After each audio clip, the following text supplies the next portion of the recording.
अब हम समझते हैं व्हाट इज कैपिलरी एक्शन। अब कैपिलरी क्या होता है? कैपिलरी एक पतली सी ट्यूब होती है जिसमें जो है वाटर राइज करता है। ठीक है, उसको समझने के लिए मैं इस टब को देख लेती हूँ। इस टब में क्या है? वाटर फिल्ड है। ठीक है, और जब मैंने इसमें एक पतली सी पाइप डाली, ठीक है, तो उसमें क्या हुआ? वाटर का लेवल राइज कर गया। और राइज करने के बाद क्या होता है?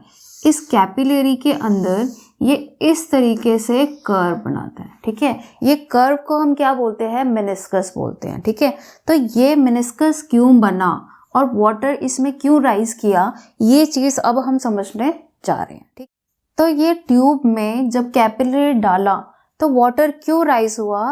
वाटर राइज इसलिए होता है क्योंकि इस वाटर के ऊपर सरफेस टेंशन लग गई।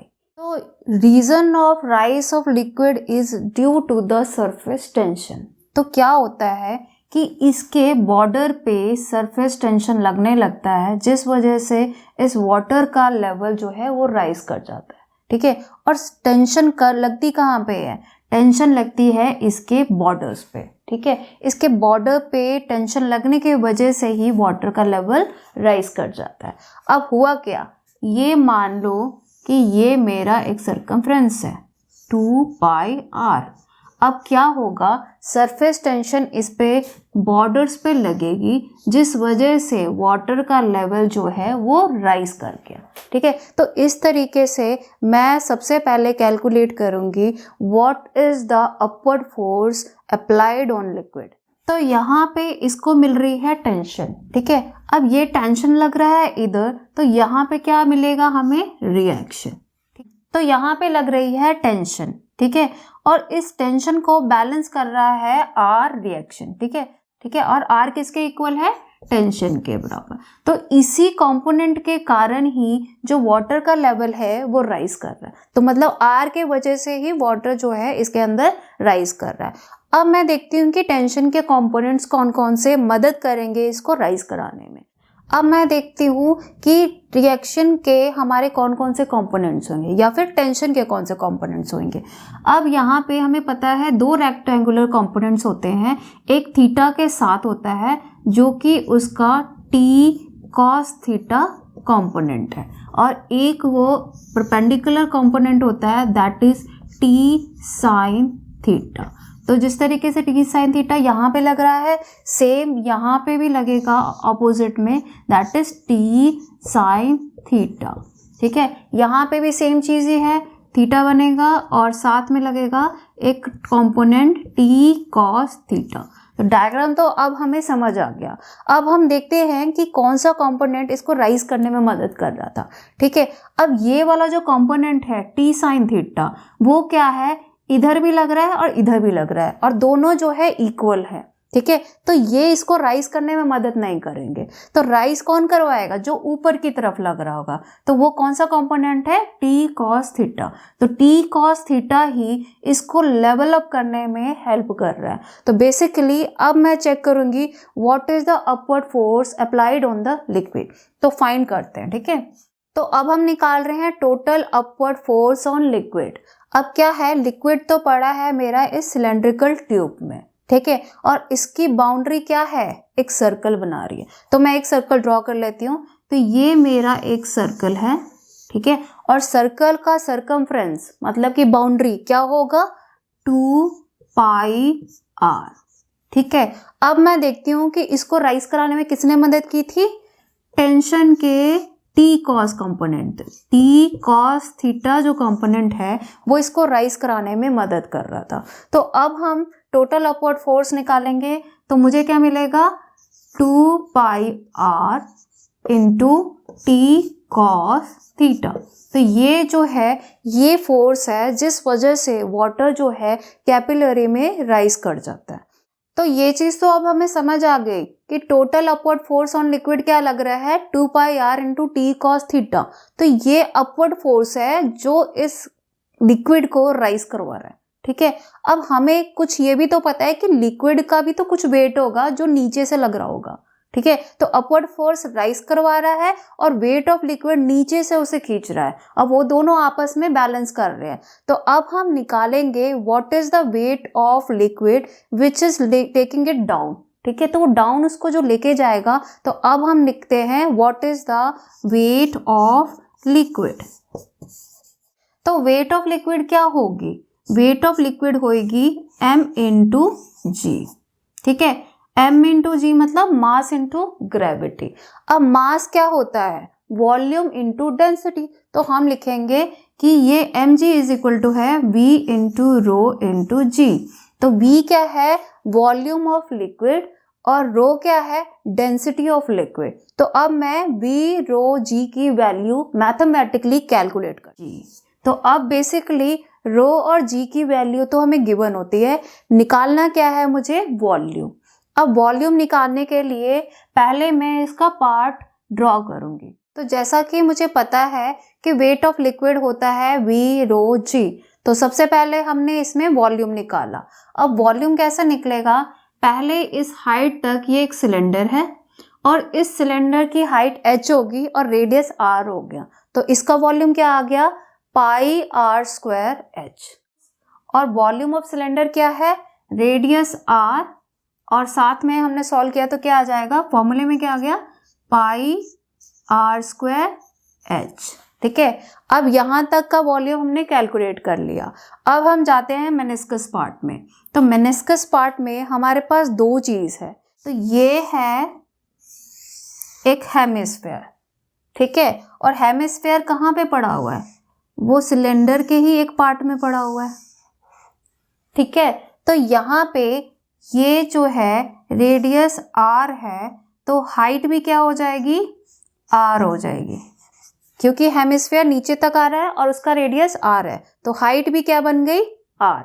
तो यहाँ पे सबसे पहले हम लोग निकालेंगे what is the volume of meniscus cylinder, ठीक है।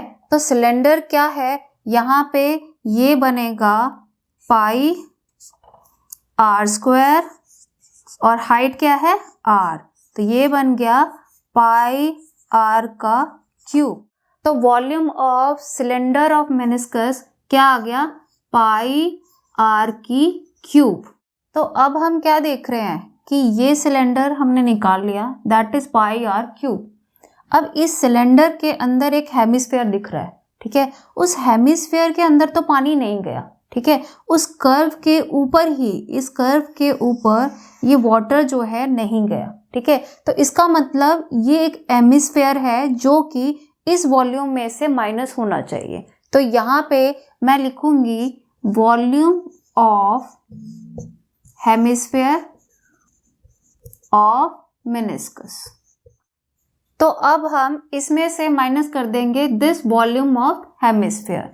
तो वॉल्यूम ऑफ हेमिस्फेयर क्या आता है, 2/3 पाई r क्यूब। तो अब हम इसको मैथमेटिकली सॉल्व करते हैं। तो ये सॉल्व करके आएगा pi r square h plus यहाँ पे क्या आ गया, पाई r क्यूब 1 माइनस 2/3।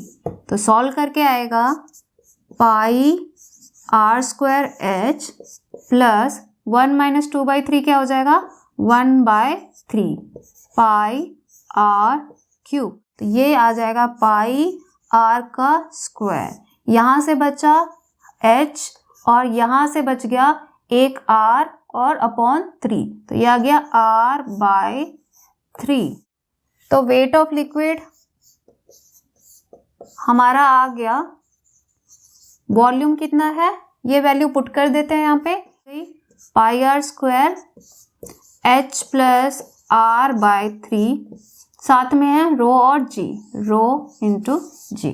तो this is the weight of liquid.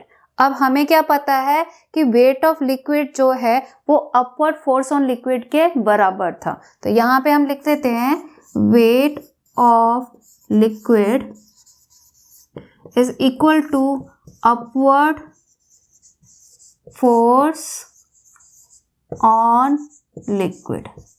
अब वेट ऑफ लिक्विड क्या है, यहाँ पे ये वैल्यू पुट कर देंगे, pi r square h plus r/3 into rho g, और अपवर्ड फोर्स क्या थी, 2 pi r into t cos theta. तो यहाँ से अब हम टेंशन निकालते हैं। तो सबसे पहले हम पाई के साथ पाई को कैंसिल करेंगे, आर के साथ एक आर को कैंसिल कर देंगे।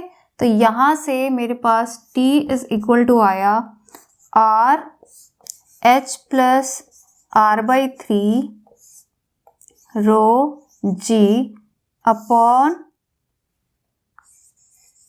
2 कॉस थीटा। तो यहाँ से t की वैल्यू क्या आ गई, r h plus r by 3 rho g upon 2 cos theta. तो इस तरीके से मैंने यहाँ पे टेंशन निकाल लिया जो कि लिक्विड पे लग रहा है। तो ये कौन सा टेंशन है, ये वो टेंशन है जिस वजह से लिक्विड जो है वो कैपिलरी ट्यूब में राइज करता है। तो इतने टेंशन की वैल्यू लगेगी तभी लिक्विड कैपिलरी ट्यूब में राइज करेगा।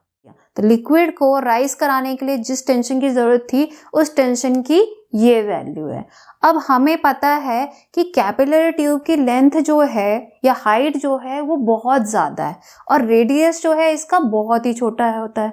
तो इसका मतलब कि height is very much greater than radius. तो इसका मतलब रेडियस बहुत ही छोटा है और हाइट उसके मुकाबले बहुत ही बड़ी वैल्यू है। तो इसका हाइट क्या है, ये इतने दूर h हाइट की ट्यूब है और इसका रेडियस क्या होगा r। तो हम क्या देख रहे हैं कि हाइट तो बहुत ही ज़्यादा बड़ी है और रेडियस उसके सामने कुछ भी नहीं है। तो basically height is very much greater than radius. तो यहाँ पे मैं ये भी कह सकती हूँ कि रेडियस को मैं नेग्लेक्ट कर दूंगी। तो रेडियस को यहाँ पे हम लोग नेग्लेक्ट कर देते हैं। तो ये हमारे पास आ गया आर एच रो जी अपॉन 2 कॉस थीटा। तो बेसिकली टेंशन की वैल्यू अब मुझे क्या मिली, आर एच रो जी अपॉन 2 कॉस थीटा। तो बेसिकली यही टेंशन है जो लिक्विड को राइज कराने में हेल्प कर रहा है। तो अब हम फाइंड आउट करते हैं कि इस कैपिलरी ट्यूब में कितनी हाइट वाटर लेवल की राइज करी। तो लेट्स फाइंड आउट एच। तो एच हम यहाँ से फाइंड आउट करेंगे तो हमें मिलेगा 2t cos theta upon r rho g. अब h इज इक्वल टू, यहाँ पे क्या करेंगे, पहले हम इसको शिफ्ट कर देंगे। तो यहाँ से हमारे पास आ गया 2t cos थीटा और r रो जी नीचे आ जाएगा तो ये आ गया r रो जी। तो अब हमें हाइट की भी वैल्यू मिल गई है, that is 2t cos theta upon r rho g. तो बेसिकली हमने फाइंड आउट करा है कि कौन सा टेंशन है जिस वजह से लिक्विड राइज करता है कैपिलरी ट्यूब में, और दूसरी चीज हमने फाइंड करी है कि कितना हाइट वो राइज करेगा। तो h is equal to 2t cos theta upon r rho g. तो अब हम h का फॉर्मूला निकाल चुके हैं। अब हम देखते हैं कि इससे क्या क्या चीजें निकलती हैं। पहली चीज, h is directly proportional to tension. इसका मतलब जितनी ज़्यादा टेंशन होगी उतना ज़्यादा लिक्विड जो है वो राइज कर जाएगा कैपिलरी ट्यूब में। तो सेकेंड चीज़ है h is inversely proportional to radius. इसका मतलब अगर मोटी सी कैपिलरी ट्यूब होगी तो उसमें हाइट कम राइज करेगा और अगर पतली सी कैपिलरी ट्यूब होगी तो उसमें हाइट जल्दी राइज कर जाएगा। ठीक है, तो सेकेंड फैक्टर हो गया h is inversely proportional to radius. अब हम चलते हैं इसके तीसरे फैक्टर पे, h is inversely proportional to density. इसका मतलब क्या हुआ, जितना लिक्विड डेंस होगा, जितना लिक्विड गाढ़ा होगा, उसका राइज करना बहुत स्लो होगा, मतलब हाइट वो कम राइज करेगा। तो इस तरीके से मुझे पता लग गया कि हाइट जो है वो किस किस पे डिपेंड करती है। पहली सरफेस टेंशन पे, दूसरा radius of the capillary tube और तीसरा डेंसिटी ऑफ द लिक्विड। तो अब हम करने जा रहे हैं topic tube of insufficient length. अब हम इसे समझते हैं क्या है। बेसिकली ये टब में एक कैपिलरी ट्यूब पड़ी हुई है। जब यहाँ पे टेंशन होता है तो टेंशन के वजह से लिक्विड का लेवल राइज होता है और वो राइज होके यहाँ तक आ जाएगा। अब कितना राइज होता है वो हमें पता है, h is equal to 2t cos theta r rho g, जो कि है हमारा एसिड फॉर्मूला भी। अब हम देखने जा रहे हैं कि मान लो वैसे तो लिक्विड यहाँ तक राइज होना है, ठीक है। और अगर मैं इसी लेंथ को और कट के छोटा कर दूं तो क्या होगा, मतलब कि मैंने हाइट इतना राइज होना था, कैपिलरी राइज इतना होना था, और इसको भी मैंने छोटा करके रख दिया, मतलब कि ट्यूब की लेंथ को और भी छोटा कर दिया, तो अब क्या होगा वो देखते हैं। तो यहाँ पे हमारे पास ये वाला एरिया है। तो सबसे पहले तो हम यहाँ पे देखते हैं कि ये जो है वो है ट्यूब का रेडियस स्मॉल आर, ये है रेडियस ऑफ कर्वेचर आर, बीच में एंगल है थीटा। तो यहाँ से मेरे को स्मॉल आर निकालना है। अब क्या है, कॉस थीटा होता है बेस अपॉन हाइपोटेन्यूज, तो बेस है स्मॉल आर और हाइपोटेन्यूज है कैपिटल आर। तो यहाँ से सबसे पहले मेरे पास आ गया R is equal to R cos theta. तो एसेंट फॉर्मूला में मैं स्मॉल आर की वैल्यू पुट कर दूंगी। तो एच इज इक्वल टू था 2t कॉस थीटा और स्मॉल आर की वैल्यू निकली कैपिटल आर कॉस थीटा। तो यहाँ लिख देते हैं आर कॉस थीटा रो और जी। कॉस थीटा से कॉस थीटा कट गया, तो एच की वैल्यू आ गई 2t by are rho g. अब हम क्या करेंगे, आर को उधर शिफ्ट कर देंगे। तो यहाँ से हमारे पास आ गया r into H is equal to 2t by rho g. अब किसी भी लिक्विड के लिए ये वैल्यू आ जाती है कांस्टेंट, तो इसका मतलब क्या हुआ कि r इंटू एच जो है वो कांस्टेंट ही रहेगा। अब ये कांस्टेंट क्यों होगा, पहली बात इसमें है टेंशन। टेंशन हमें पता है कि किसी लिक्विड के लिए वो सेम ही रहता है, डेंसिटी ऑफ लिक्विड भी सेम रहेगा, और g हमें पता ही है कि कांस्टेंट है। तो इस तरीके से 2t बाई रो जी की वैल्यू कांस्टेंट आती है, जिस वजह से हम ये कह सकते हैं कि RH की वैल्यू भी कांस्टेंट आएगी। तो यहाँ पे टेंशन भी सेम है, डेंसिटी ऑफ लिक्विड भी सेम है, तो ऑब्वियस सी बात है कि 2t बाई रो जी जो है वो कांस्टेंट वैल्यू आई। इसका मतलब इसी वजह से हमारे RH is equal to constant है, 2t बाई रो जी भी कांस्टेंट ही आएगा। तो यहाँ पे हमें क्या पता लगा कि RH की वैल्यू कांस्टेंट है। अब R क्या है, R है रेडियस ऑफ कर्वेचर, ये है रेडियस ऑफ कर्वेचर ये, और H जो है लिक्विड राइज, मतलब कैपिलरी राइज कितना हुआ है वो होता है।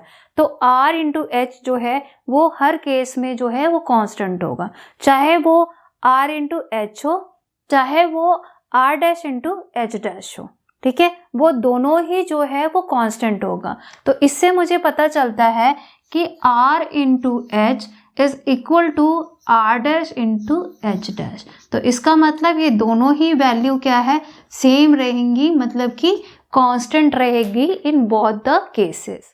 तो जैसा कि हमें पता है कि RH की वैल्यू कांस्टेंट है, तो यहाँ पे हम कह सकते हैं कि radius of curvature is inversely proportional to capillary rise. इसका मतलब सिंपल सा है कि जहाँ पे कैपिलरी राइज ज़्यादा है वहाँ रेडियस और कर्वेचर छोटी होगी, जहाँ पे कैपिलरी राइज कम है वहाँ रेडियस और कर्वेचर ज़्यादा होगी। तो बस ये उल्टा रिलेशन है, जहाँ पे H ज़्यादा है वहाँ R छोटा है, जहाँ पे H छोटा है वहाँ पे R ज़्यादा है। सिंपल सी बात है कि radius of curvature capillary rise के उलट होना है। अब हम इस एनिमेशन में ये देख सकते हैं कि जैसे जैसे कैपिलरी राइज की वैल्यू कम होती जा रही है वैसे वैसे रेडियस ऑफ कर्वेचर की वैल्यू बढ़ती ही जा रही है। तो RH is equal to constant होता है, ये हम देख सकते हैं। अब हम देखते हैं ट्यूब ऑफ इनसफिशिएंट लेंथ का एक न्यूमेरिकल। तो जैसा कि मेरे पास इसकी हाइट h थी, ठीक है, और इसे मैंने हाइट को छोटा कर दिया।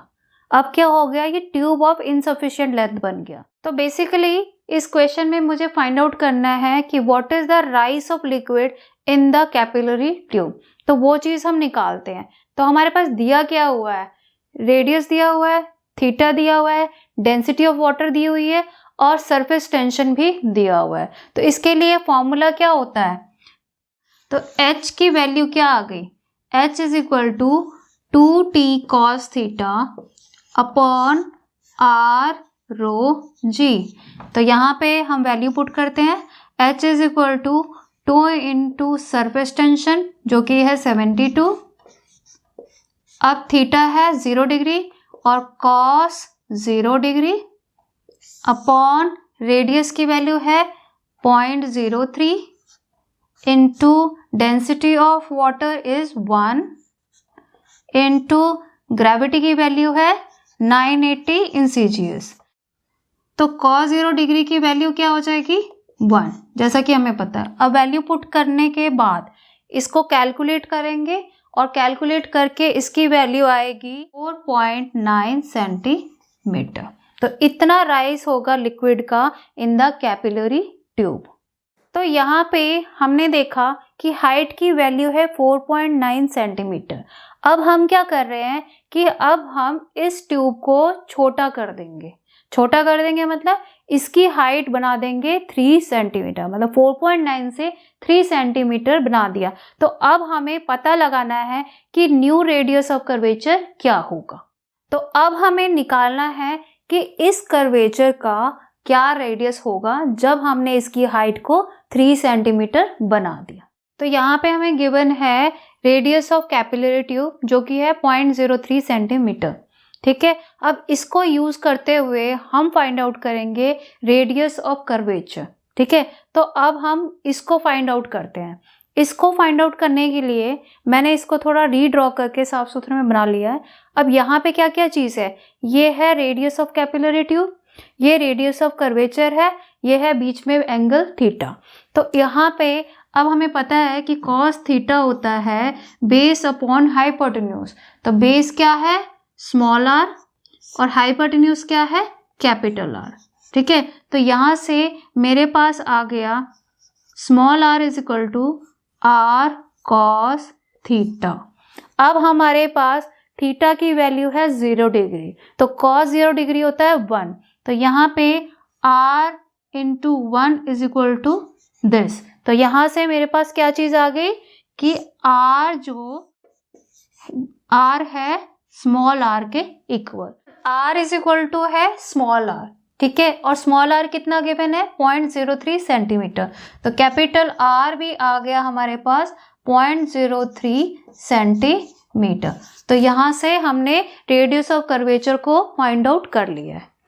तो अब हमारे पास जिसकी हाइट 4.9 सेंटीमीटर है उसका radius of curvature find out हो गया, मतलब R की वैल्यू आ चुकी है। अब हमें क्या फाइंड आउट करना है क्वेश्चन कि R डैश कितना है। ठीक है, इसका मतलब जिसकी लेंथ 3 सेंटीमीटर है उसका रेडियस ऑफ कर्वेचर कितना होगा वो फाइंड आउट करते हैं।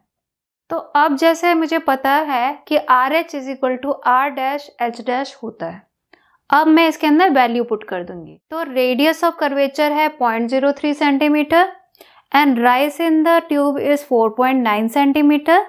अब हमारे को निकालना है R डैश जो कि हमारा क्वेश्चन है, और इधर हाइट दी हुई है 3 सेंटीमीटर जो हमने यहाँ पुट कर दिया। तो अब हम इसे सॉल्व कर लेंगे। तो R dash is equal to 0.03 into 4.9 upon 3। तो सॉल्व करके हमारा ये वैल्यू कट हो जाएगा। तो R डैश की वैल्यू हमारे पास आएगी 0.049 सेंटीमीटर। तो अब हमारा रेडियस ऑफ कर्वेचर इस इनसफिशिएंट लेंथ के लिए निकल गया। तो यहाँ पे हमने देखा है कि हाइट रिड्यूस हुई और रेडियस ऑफ कर्वेचर पहले के मुकाबले बढ़ गया।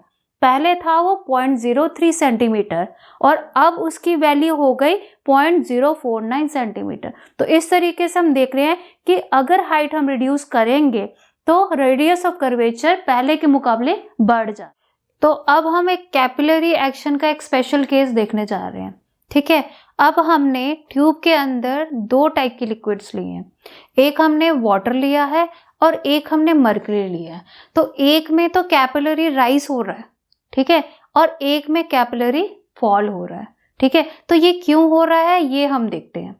अब क्या है, ये है वाटर। अब वाटर का क्या होता है, वाटर और ग्लास में क्या होता है, अडेशन होता है। अडेशन मतलब अट्रैक्शन होता है। अट्रैक्शन के कारण ये क्या करता है कि क्लाइंब करके ऊपर को आ जाता है। तो यहाँ पे होता है बेसिकली अडहेशन। और वहीं मरकरी में क्या होता, मरकरी और ग्लास में होता है कोहेशन। कोहेशन मतलब कि वो एक दूसरे को रिपेल करते हैं, तो इसलिए क्या है, वो जो है ग्लास को रिपेल करने के वजह से मरकरी का लेवल जो है वो फॉल कर जाता है। तो बेसिकली यहाँ पे क्या हो गया, कोहेशन। तो सबसे पहली चीज़ तो हमें ये पता लग रही है कि वाटर का लेवल राइज करता है एडेशन की वजह से, मतलब कि अट्रैक्शन की वजह से, और मरकरी का जो लेवल है वो फॉल करता है कोहेशन की वजह से, मतलब कि रिपल्शन की वजह से।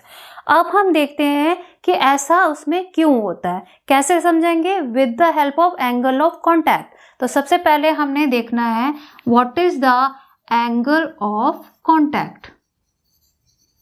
अब एंगल ऑफ कॉन्टैक्ट मतलब होता है थीटा, तो सबसे पहले हम बात करते हैं इसके अंदर थीटा की। अब एंगल ऑफ कॉन्टैक्ट यहाँ पे कैसे है, ये बॉर्डर की तरफ पे ऐसे करके एंगल ऑफ कॉन्टैक्ट हो रहा है। तो यहाँ पे हो क्या रहा है, ये ग्लास की बाउंड्री और उसके साथ जो एंगल बन रहा है वो बन रहा है थीटा। थीटा एंगल यहाँ पे कैसा है, ये है एक्यूट एंगल, ठीक है।